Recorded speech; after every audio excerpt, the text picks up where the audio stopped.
This is Inside Mside, your favorite podcast for all things Morningside. Here's stories from students, alumni, faculty, and more about what makes the Morningside experience so special. Well, hello, friends. Thank you for joining us on this edition of Inside Mside. I'm Albert Mosley, the 13th president of Morningside University, and I'm your guest host for the podcast today, featuring Morningside University alum and board member Dr. Cory Roberts. Thank you for joining us, Dr. Roberts. It's great to have you on. My pleasure. Thanks for having me. Yep.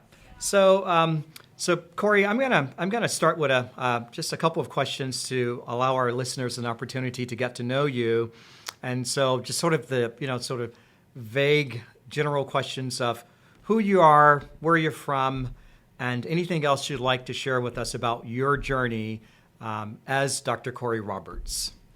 Sure. Well, I'm a guy from Nebraska. I grew up in a town called Grand Island and lived there my whole life. Found my way to Morningside undergrad a long time ago now, in the late 80s. And I did that because my uncle, many years before me, went to Morningside and played football at Morningside. And so I'd heard of it and wanted to go to medical school, and they had an incredible placement rate at the time. I believe the statistic was for the past 5 years, 100% placement. So wow. That's how I ended up really being swayed. I went there, applied for a scholarship. I don't even know if they have this scholarship anymore, but it was called the Distinguished Scholar Award. And so it paid my full tuition. And I really liked what I saw at Morningside. So I ended up there and ended up then ultimately going to medical school and becoming a pathologist and entered this career. And now I'm sort of on the business side of medicine. So full circle, if you will. Wow. Quite a journey from Grand Island, Nebraska. So I have to ask you, was there anything grand about Grand Island, Nebraska? Grand Island's, number one, not an island.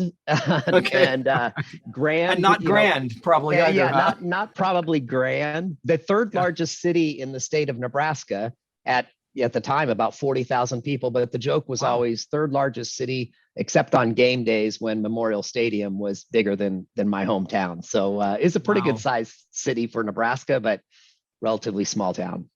Wow. Well, Cory, we have quite a number of students who come from our neighboring state, Nebraska, and so I know those who are natives to Nebraska will be especially interested in sort of hearing your story and hearing where you're from. So you mentioned you went to medical school, so you're a physician, but you're also an entrepreneur and a researcher who is now president of and CEO for ProPath, which is the largest nationwide, fully physician-operated pathology practice in the United States. So share with us, Cory, a little bit about your business and what your day-to-day looks like as a physician, a pathologist, and a CEO.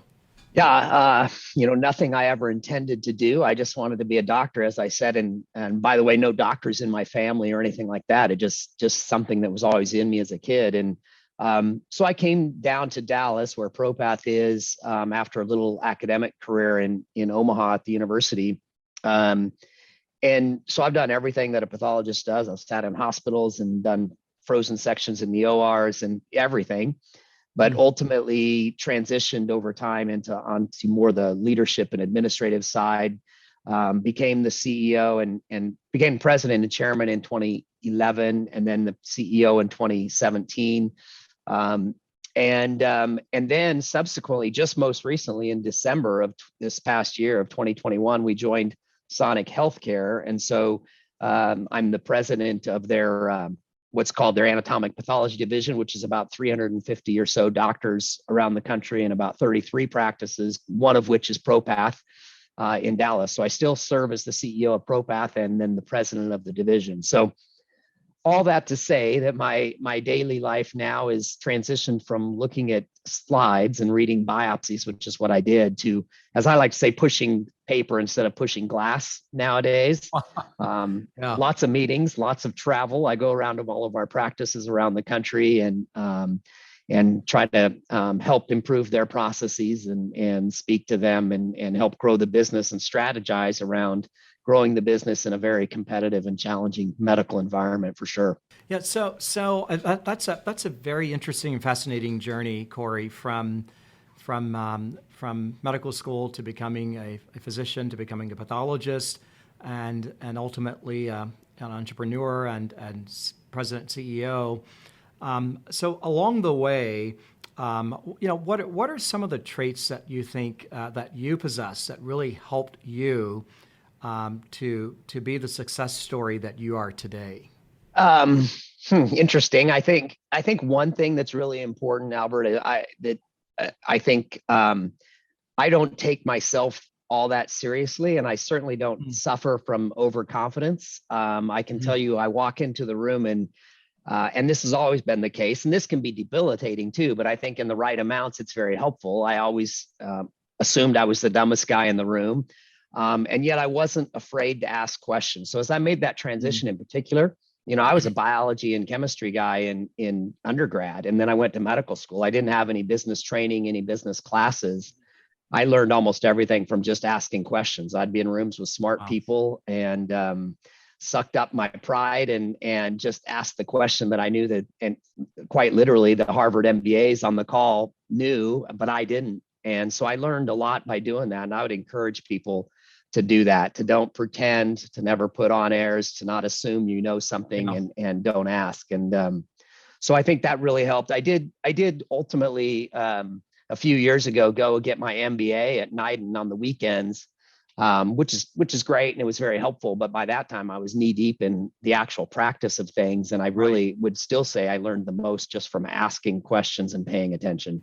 Wow, that takes an enormous amount of courage to do that, and I think that's something that, I believe our students sort of hopefully naturally do themselves, is ask questions and really sort of try to expand their own understanding of things. But to your point, oftentimes as adults and professionals, especially when we walk into spaces where we are surrounded by people who, we look at them and we assume, wow, this guy's brilliant. I'm definitely not going to speak up in this setting. But oftentimes we don't learn unless we ask the questions. And so I appreciate you sharing that, and you sort of offering insight into your own growth journey from raising those questions in spaces where sometimes it may not have been the most comfortable thing to do, but we can see where it got you. So, hey, there's definitely something to it, There's hope. Yeah. So, well, there's a lot of hope, right? And so for all of us. And so, Cory, I want to go back to the pathology piece for just a second, and sort of just hear a bit more about what interested you specifically in pathology. There are all kinds of specializations you could have gone into in medicine. So what was there about pathology in particular that sort of drew your interest? Sure. Well, at first, I'll share with whoever's listening that the secret I know about President Mosley, and actually a pre-med guy himself, and was going to be a physician himself before making the turn. So, I think I'll tell you, I went into medicine and I dreamed I was going to be a surgeon. I was going to be a small town family practitioner and do everything. I had all sorts of ideas. Pathology was not one of them. Number one, I didn't even know it existed or what it was. What I found in medical school, the second year of medical school, a lot of it was taught by pathologists, and it was about pathology, about medicine and disease.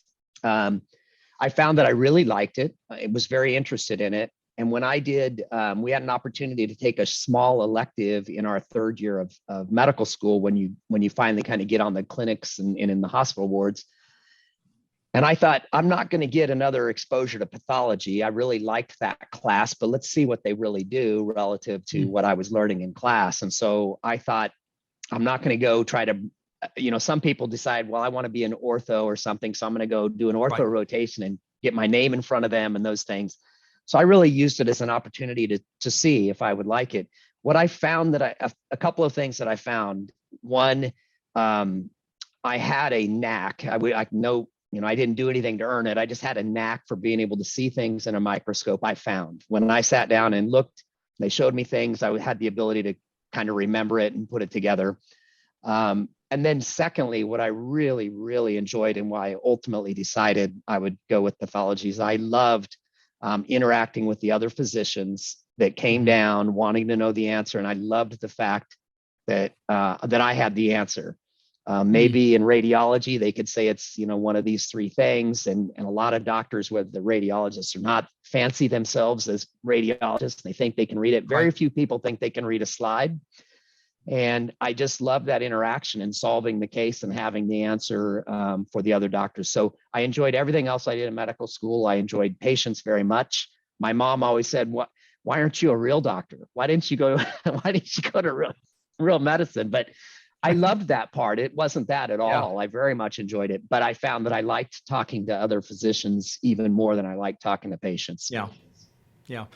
And to your point, so much of what happens in pathology really is sort of the groundwork of medicine itself, solving those puzzles, helping physicians to sort of piece together the backstory of what's manifesting physically. And so we need pathologists to be able to do that. I don't know that many pre-med students, or even, well, certainly not many pre-med students, know that pathology is actually an option for them. And to your point, most I imagine most of our biology, chemistry, pre-med students here at Morningside probably start the journey with the hope that they'll be maybe an internist or a family practice guy, a family practice physician, or perhaps even some other sort of specialization like surgery or something, but probably never really ponder the possibility of being a pathologist. So hopefully those who get to hear this will hear your perspective on it, and will probably give it some look into it and give it a shot and see if it's something that might interest them as well. So Cory, in your particular field, and especially there at ProPath and with Sonic Healthcare, I know that you guys probably have some specific areas of research that you might be focused on, but I wanted to just kind of hear what sort of most excites you about the research and work that happens in pathology in particular, and probably more broadly in healthcare itself. Yeah, a number of very interesting things going on, and pathology certainly lends itself to being involved in those types of cutting edge events. And I think I've found that personally a lot of fun. So we're involved in everything from simple things like identifying a particular finding on a biopsy and noticing a pattern and ultimately tying it back to a medication. I can think of an example where that happened, where we wrote up a paper about that and became quite a common finding. In addition, and probably the thing that excites me the most in pathology in particular is the advent of digital pathology and artificial intelligence applied to that. Radiology now, they're no longer printing actual films like they used to and put it up against a light box. It's all on a computer screen. The same is happening in pathology and is going to continue to happen. The difference is we still have to make the glass slide that then gets scanned, and then it's an image on a computer monitor, whereas radiology, they could skip the film altogether and go directly to that digital image. So we're behind in that regard, but that's very much going to be the future, that people will be reading cases from their computer monitor and not in a microscope. And then adding artificial intelligence on top of that, where one could screen cases for certain findings, sort them based on probability of a diagnosis or urgency, and effectively add a second layer of quality review with the aid of AI. So that's happening, and that does happen, for instance, in Pap smears now every day. Those are screened by an imager and sorted and then given back to the pathologist and with those data applied to it. So a lot of exciting things that are going to be very much a part of everyday life in 5 years or whatever that time frame ends up being. Yeah, so lots of advancements it seems, and I'm particularly intrigued by the introduction of AI into this work, and I think when and of course pathology has evolved and continues to evolve as you've indicated, but I'm just sort of intrigued by the notion of the use of artificial intelligence and actually potentially reading slides and as you said, sort of discovering whatever kind of patterns there may be and tissue samples and those types of things. So Cory, overall, kind of what's your perspective on the current state of healthcare in the United States, and how do you see things evolving? Do you have a take on that? Yeah, it's a big challenge. There's just no question about it. So if you look at the population is aging, we're living longer. Advances in medicine are helping do that. There's a shortage of physicians, pathologists, and all sorts of subspecialists in medicine, and that's going to continue to grow. And then the payment system is really not sustainable. I was just at a conference just 2 weeks ago, and Alex Azar, the former secretary of HHS in the last administration, was speaking about Operation Warp Speed and the vaccine and things. And he talked about the Medicare funding, as did the lobbyist that was speaking. And Medicare funding is a huge challenge because cost of care, particularly in the US, is skyrocketing. And most of that and more of that is going to be made up of government programs, Medicare, Medicaid, TRICARE for our people that served in the service. Right. And that's not, we already know that healthcare is taking up a greater and greater portion of GDP and the budget. So I don't know where that all goes because on the other side, as a recipient of those funds, whether it's commercial payers or Medicare, and they're tied, commercial payers look to Medicare for guidance. The reimbursements that we're seeing are going down, not up. And so the challenge with anybody in the business of medicine, be it a physician or an entrepreneur in medicine, is that unlike 7-Eleven, if it costs more for me to get the candy bars delivered, I simply raise the price, and I try to do so in a manner that I still can sell them at the maximum amount. I have no such luxury in medicine. My reimbursements, my prices are set by outside parties. And as gas prices go up and it costs me more to bring specimens in, as inflation hits wage inflation and I have to pay people more, I'm still getting paid the same, and I can't adjust my pricing at all. So it's a very challenging environment. I joke all the time, why did we go into this business? Because it doesn't make any sense. You don't set your prices and you're sort of a victim of the circumstances. But I think we'll have to, what that does, like in any situation, that does spur innovation and creativity, and we'll find a way, but we'll have to be more efficient and do it differently. And that's just the way it is. We can't hang on to the past. Yeah, and I think for students who are pre-med and those who may be interested in a career in medicine, I mean, you've named a number of things that are challenges that we currently face. An aging population, the shortage of physicians, rising cost, and those are just the ones that we can sort of see and we're grappling with now. And there are many more around the corner. We didn't talk about price transparency and all those kinds of things that are out there. But I think at the end of the day, for people who do find themselves entering into medicine, I would hope it would be out of a sense of calling and perhaps their own personal passion to do something that they really enjoy. So whether that's serving people, helping to ensure that people are well and healthy and whole, and doing that, knowing that there are going to be all these other challenges associated with it. So Cory, connected to that. So we talked about sort of the current state of healthcare, some of the challenges, some of the opportunities associated with it. What brings you joy in the work that you do now? What are the things that brings you joy? I've heard someone say recently, in addition to asking people what keeps them up at night, we should probably also start asking them what makes you get up in the morning, what makes you want to rise the next day, and that's the thing that we need to focus on. So, what makes Cory Roberts hop out of the bed early in the morning, and what makes him excited about his day? Yeah, no, even to your comments before that, I think that's critical. You find something that you're passionate about and go after it. And I think chasing anything else, a title, prestige, money, will leave you flat and empty, I promise you. So I certainly encourage everybody to do that.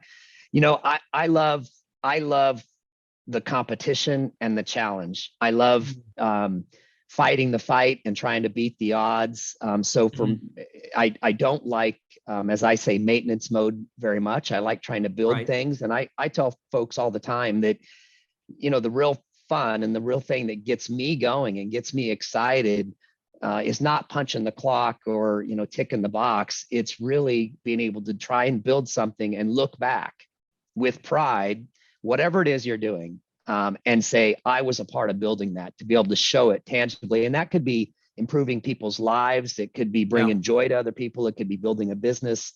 But that's really, honestly, what gets me out of bed is I want to go out and I want to win. And I love that competition. Yeah. I think for so many people, they find it difficult to identify the thing that drives them and keeps them going.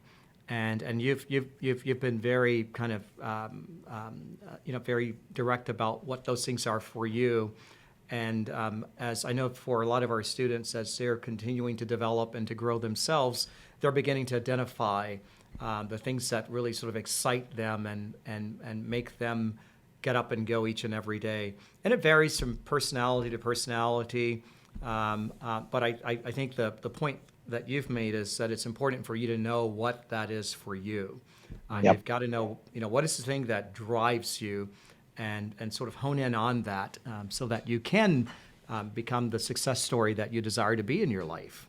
Yeah, I completely agree. And hopefully that's what, that college is a great time to do that. Right. And the other thing I would tell them, and I'm sure you say the same thing, is you're so young, you have so much time ahead of you, and it may not play out like you want. I, as I say, wanted to be a doctor since I was a little kid, and I had no intention of going to the business side at all.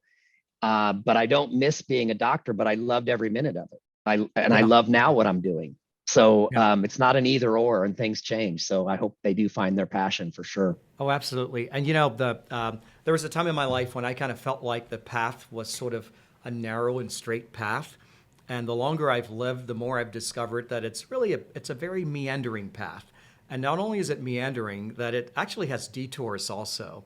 And sometimes you get back on, sometimes you start a whole new path, Yep. And so, Cory, you referenced the biology pre-med background of mine. I shared this with you in a previous conversation we had, and I'll share it now with folks who are listening.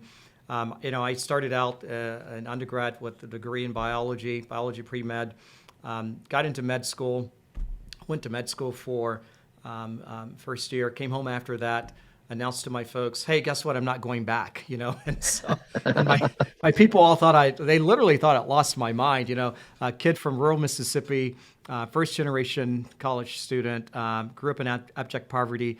You make your way out, you get into med school. Come on, that's everybody's dream.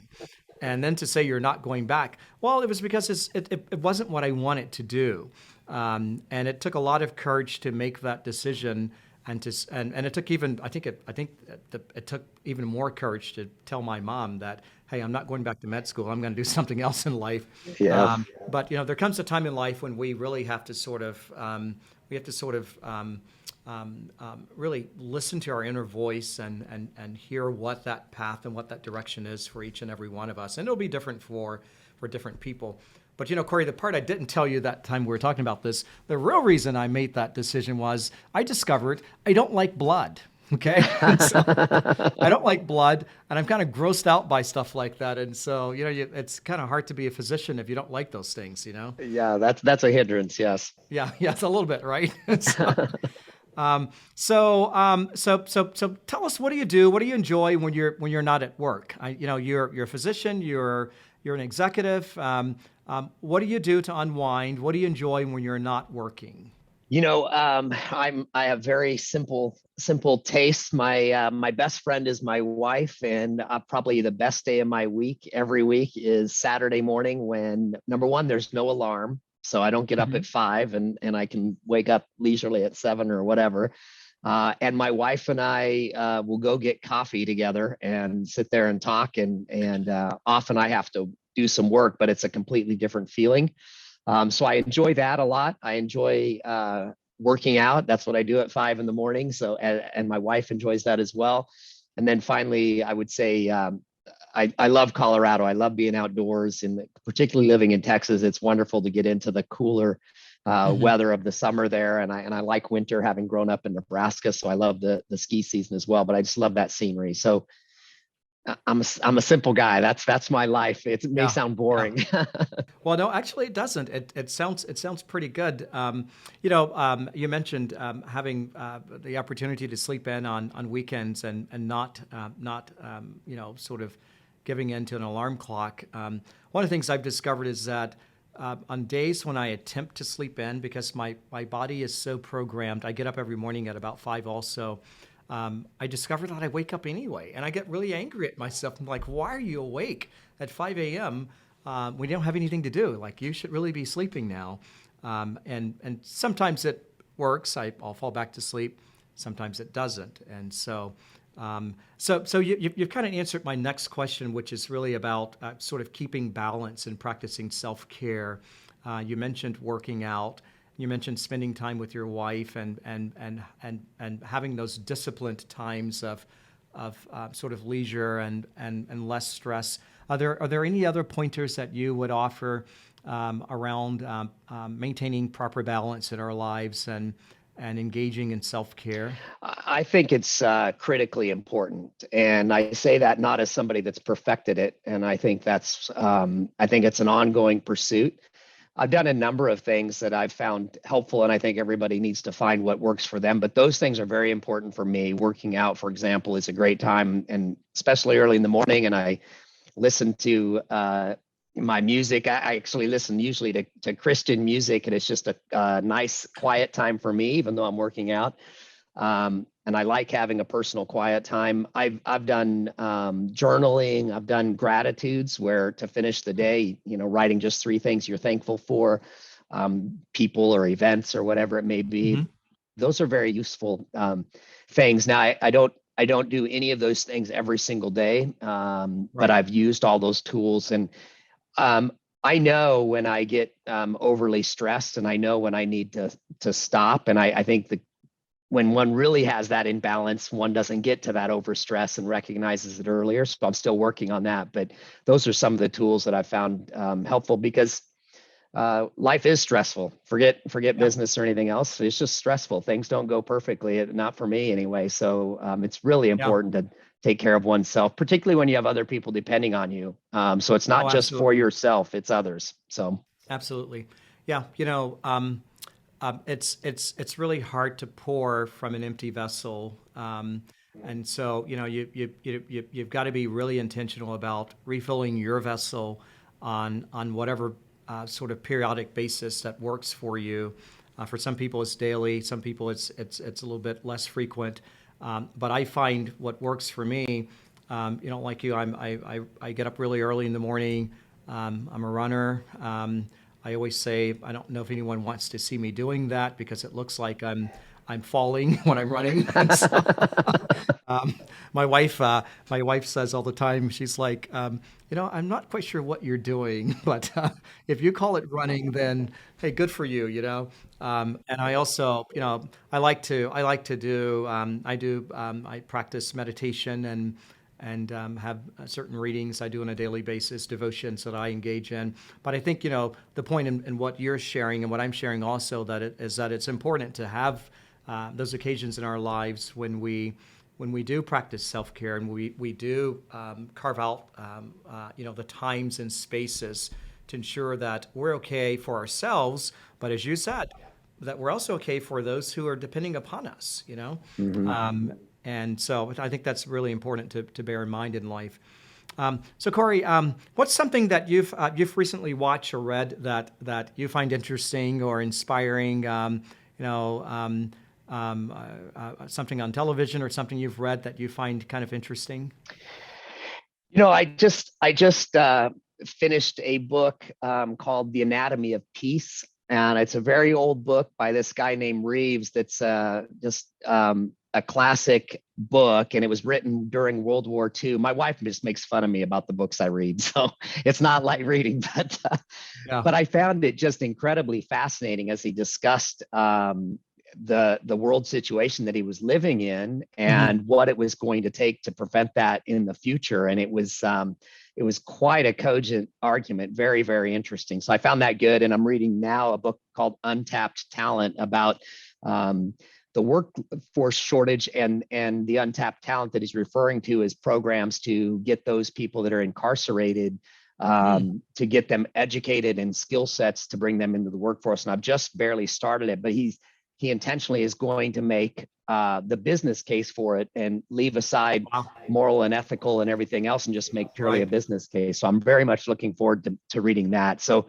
I like reading those things at night. It helps me as well. So So when you mentioned the first book, The Anatomy of Peace, I thought to myself, I wondered if he thought that was going to be something about medicine with with anatomy in it, and so and the Untapped Talent book. I mean, that sounds really interesting. I would be I probably would be interested in reading that myself and just hearing the as you said, the business case for that, and not only the business case, but just what that could mean for people's lives, and what it could mean for employers who find themselves struggling to find people, especially in today's time.